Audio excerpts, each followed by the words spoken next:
Mother, I feel you under my feet.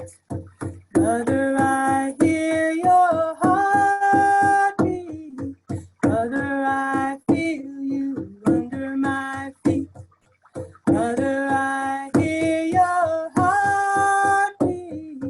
Hey ya, hey ya, hey ya, ya, hey ya, hey ya. Ho. Join us in a spirit of meditation, reflection, or prayer as we deepen into our service and share our opening words for this morning, which were written by Dr. Martin Luther King Jr.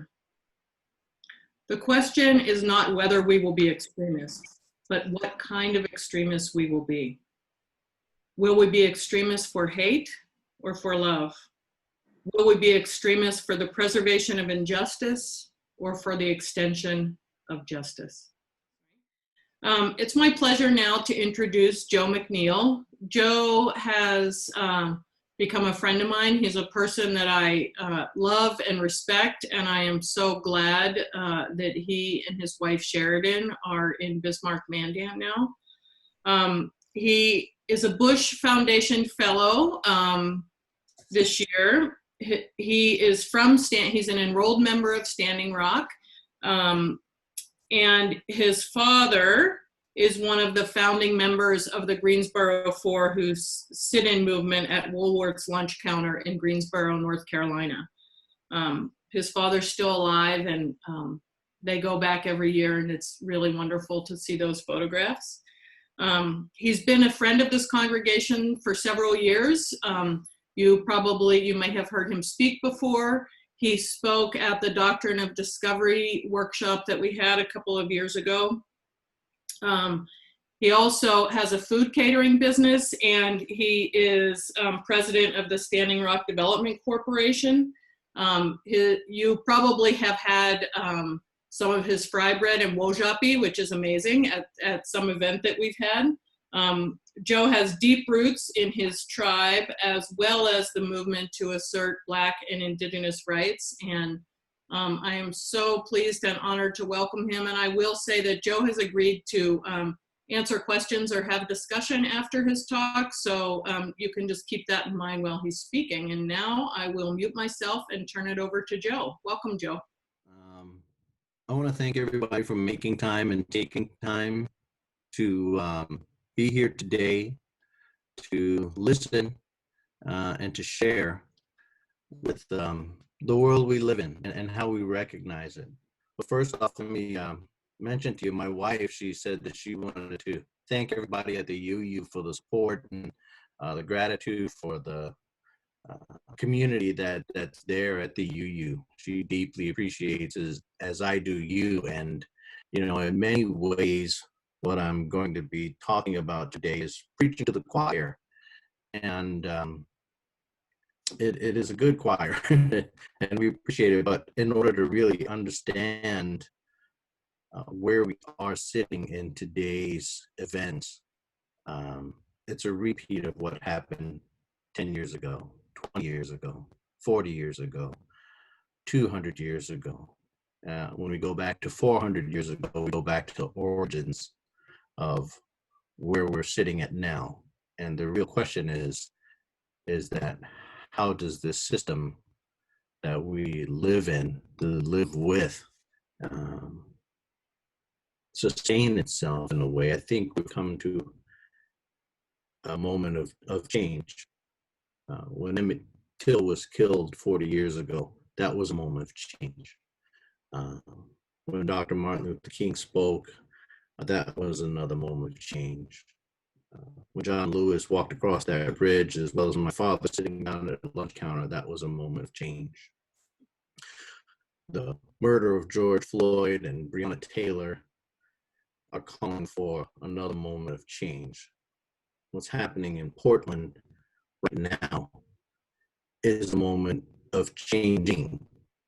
And how do sustained protests maintain a level of effectiveness that is positive but effective? I believe that when asked, as we were asked down at No Dapple, down at home on Standing Rock, when we fought the pipeline, was to do it in a peaceful and prayerful way, and we meant to do that. Every bit of us wanted to do that, but at the same time, we had to put our bodies in place. We had to disrupt the system. If we did not disrupt the system, then there would be no effective change. When we asked the society at large,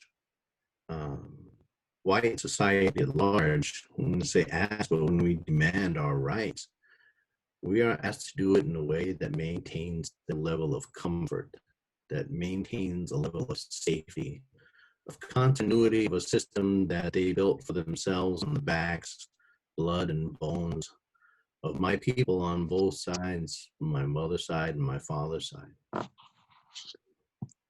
I'd like to go back just a second here and say a quick prayer before I continue my discussion with you today. And if you'll indulge me just 1 second. I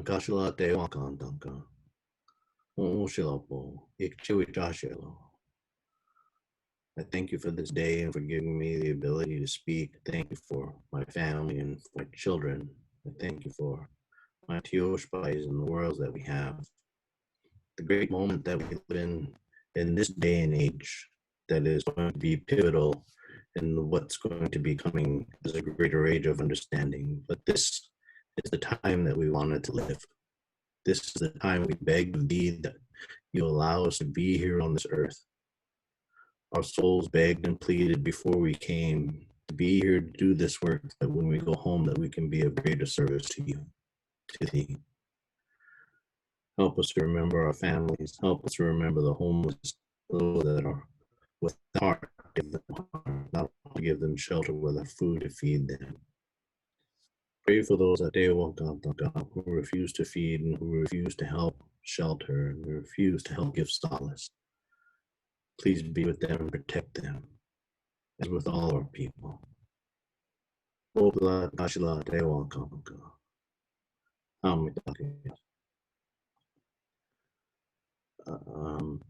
My name is Joseph McNeil Jr. I am the son of Joseph McNeil Sr. On my mother's side, my name is Wunbo, and that is the spirit of the buffalo. That is the one spirit of the buffalo. That's what that name means. And my life is a constant journey to live up to that and to discover what that means. And I try to live in a prayerful way, but I'm a human being. So those two parts of my life really spin me in circles sometimes, because there is a duality of pain that comprises in me coming up to where we are now. And when I think of the spiritual side of my life, I think of my mother, and she has always taught me spiritual way to look at things spiritually. And in this context, she says this whenever there's tough times, is that God purifies his gold with fire. God purifies his gold with fire. That is the difficulties and the tough times and the heartache and strain. And sometimes life seems unfair consistently to some people, but that's the gold that purifies the fire. And I was saying to my wife the other day, she kind of looked at me a little sideways, but I said, you know, I'm happy and fortunate to be born not white. I'll say that outright, because we live a life of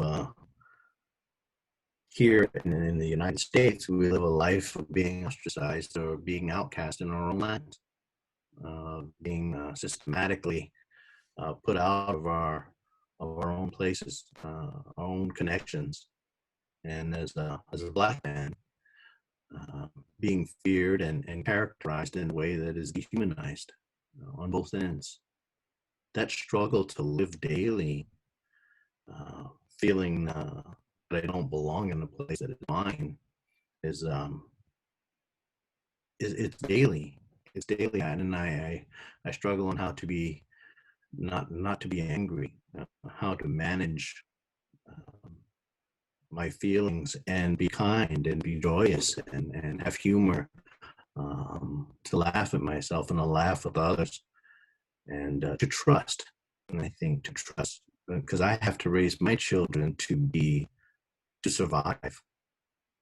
I have to raise my children to be tactical when they get arrested or when they get pulled over by the police. I have to raise my children to think about what they say so that they don't become targets of hate, anger, or what would be excused violence against them, where humanity would be stripped and they would be asked to submit to a control, even though they would be afraid of that, which is exemplified by our interactions with the police, which is the physical extension of the racist society that's been built, the supremacist society that has been built for one group of people. So today, if we're going to look at what we're going through, we really have to look at the past with very clear, very open eyes. I've heard the arguments before, well, we didn't do this. And I think most of the people that exist in this congregation are aware of that. But the system of privilege that exists is that system of privileges that you enjoy. And you don't experience or have to experience what racism means in your life, how you carry yourself, how you move through the world, how you have to work twice as hard or speak in such a way that is not to be deemed not to be deemed hostile, and not to be deemed a threat. Nowadays, when someone says, I don't feel safe, is really a call to us that we should be very careful now, because now we could be arrested because Washichus don't feel safe. So it's a very, I don't know if you can put yourself in that place. And it's that searching for that balance is a journey that I see for white society in this country to be that fire, to be that gold that is that fire, because we all have our journeys in this world and we're all servants of God. And it's that gift of being aware that we are servants, of being aware that we have a duty that is beyond our own desires. And how do we attend to that? As a Lakota man, as being privileged to be raised in my spirituality as a Lakota, I know that my individual search is individual, that I must seek my own vision, I must seek my own path, I must seek my own path to make life better for not just myself, my own well-being is last, but what's going to be better for my family, for my children, and for my nation, for my people. That is your journey in this life. How do you attend to the racism that exists? How do you seek to make an environment safe for people like me to speak about it? I was very nervous before coming on here to speak about this. I have such examples of what's been done to us over the years, but this is something that you should look into yourself. This isn't something that I should say, this is what you did to us. This is a journey that you must all take on your own to discover the real history that exists between white society and the means in which, in this mere 500 years, 600 years in the humanities time, that my dog gets excited, that exists in this mere humanities time, that the English, the Dutch, and the Portuguese, and the French, and the Spaniards were ocean going and took over the Western Hemisphere and really colonized a lot of the world. There is really no place in the world where white society or supremacy, this level of colonization has affected us all around the world. We all exist in a state of commerce that was born from that. The United States, or the Western Hemisphere, North, Central, and South America were committed Holocaust on. There's no other way to put that. There's no other way to say that, well, you guys weren't even hardly here, or we weren't civilized to understand. By the acts of the United Nations policy on genocide. Genocide is a light word. Holocaust is the real word. So I think it is up to all of us to look at what the past is, and it is the Holocaust. And let me go back on this point of reference. Hitler and those in Nazi Germany looked at the English and United States policy on extermination of the Native American and followed that in order to enact what they did against the Jews. That was 6 million people, and that's horrifying, horrifying. But that 6 million versus 100 million acts of brutality, inhumane massacre, sadism that were affected of people who had, for moreover, open hearts initially, those that met Columbus. So it really is a tragic history that goes uncounted, unrecounted. If we don't address this, not just with Native history, but also we are addressing it with Black history, then we really are going to have a difficult way of knowing where to go. So we don't serve ourselves by not telling ourselves the truth. And I do have a lot of documentation that I could go through, history that I could go through, but it's horrible. And for me, it's horrible. And for you, it should be horrible. But again, this is a journey that you need to take so that you can recount that, because it affects your heart in a certain way, as it affects mine, because these are my relatives that endure this yet.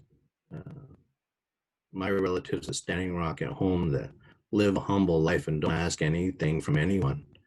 And when they do, they give back to you. That live in destitute poverty and sickness and government enforced oppression. This is something that you all know, but how well do you know it? It's not asking a person to say, well, you tell me what I should think. You must do your own investigation to see what it is that you should think. Talk to people, but also do your own research. Ask yourselves these questions and look further into the truth of the policies that had occurred, to the methods of extermination that occurred, the methods of enslavement and chattel slavery, and what that meant to humanity, those people who were human beings back then, those children who had no idea what was going to happen to them from day to day, that lived in fear, that live in oppression, because that still exists. I fear that when my son gets pulled over, he's not going to understand the forces that are on him, because he's a Native man. He's a brown man, and a tall brown man, and a big brown man, which makes him a threat right off the bat. He's autistic, and if he doesn't understand that he must comply and control, and I teach this to him, I try to, but if he's afraid, then what? That's at the end of his days, right there. So that fear of my own son is happening to him. No fear of happening to me. I taught this lesson as a child back in New York, that when you get pulled over, you obey. You put your hands out right up front, because you'll die. that time. So I want to encourage everyone to like where we're going.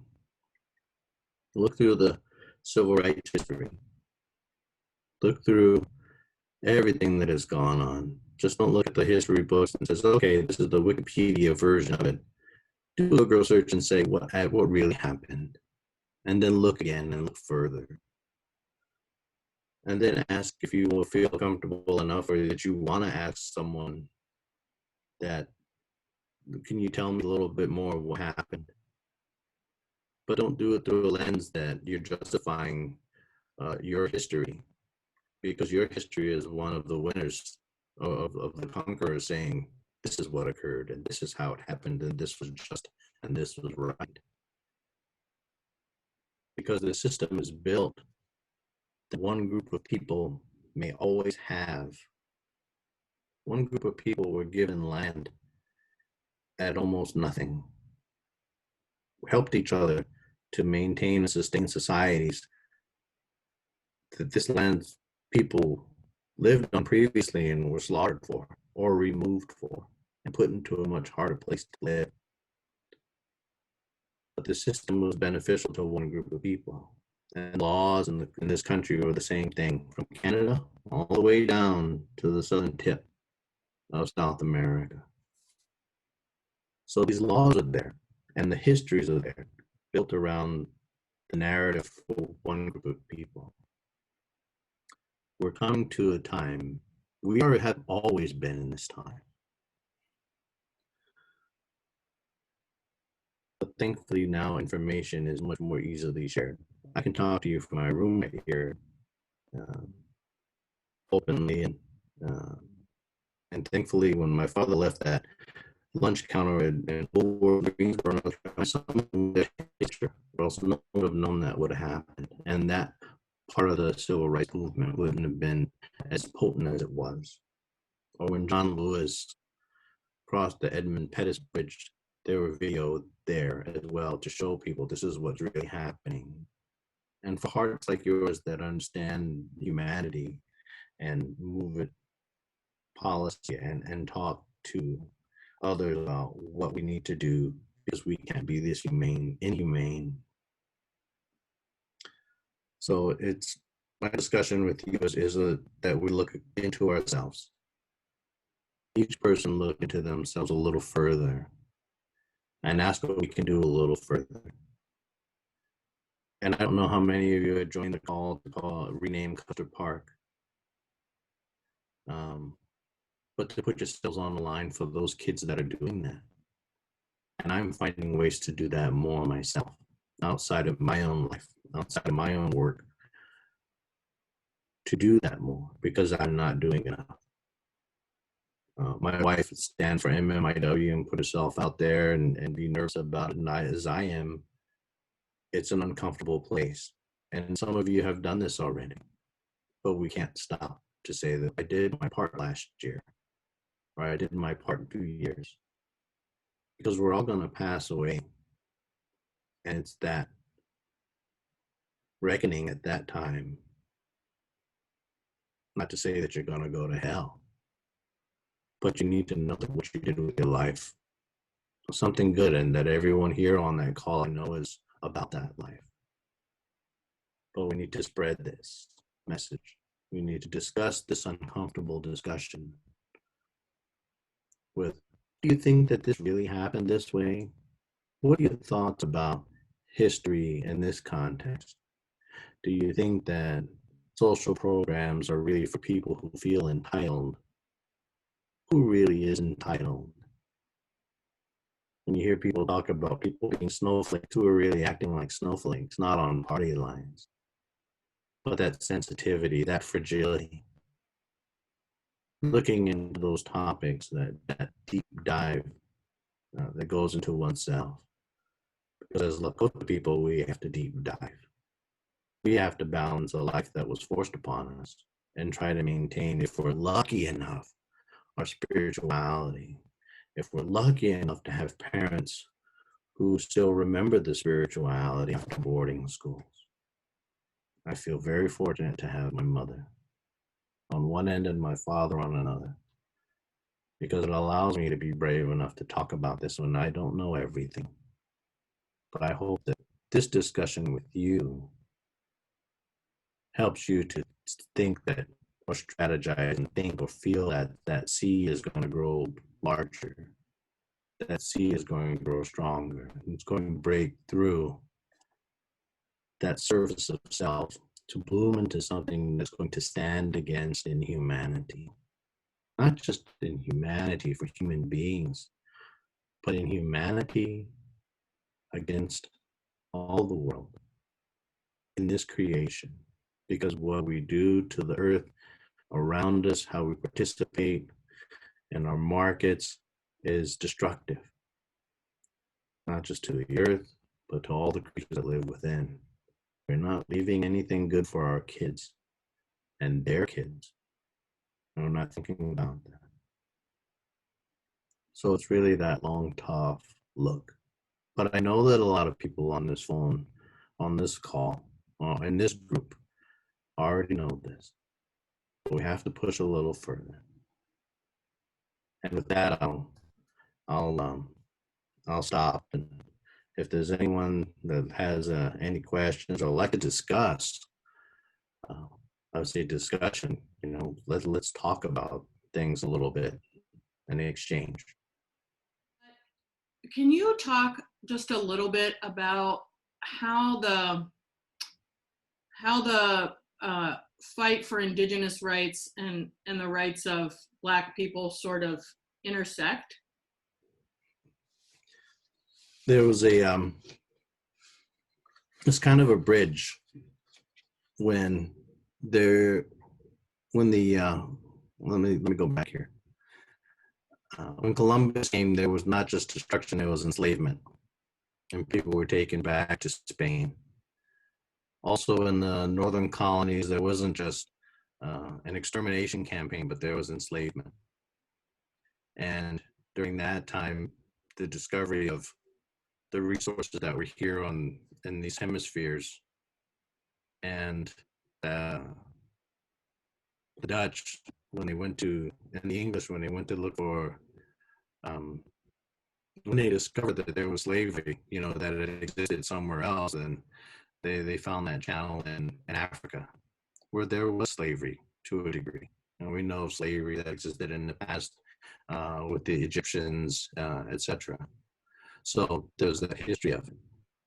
And so as an economic means, free labor and clearing the land so that there was free resources from the people who existed here before led to a fantastic environment of economic boom that was free for the taking.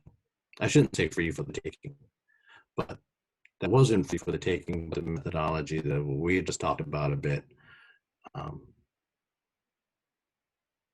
had really born America into being this great economic force, this great economic power that we're at today. So those of us that survived as Indigenous people have these policies that were put in place, so we were displaced.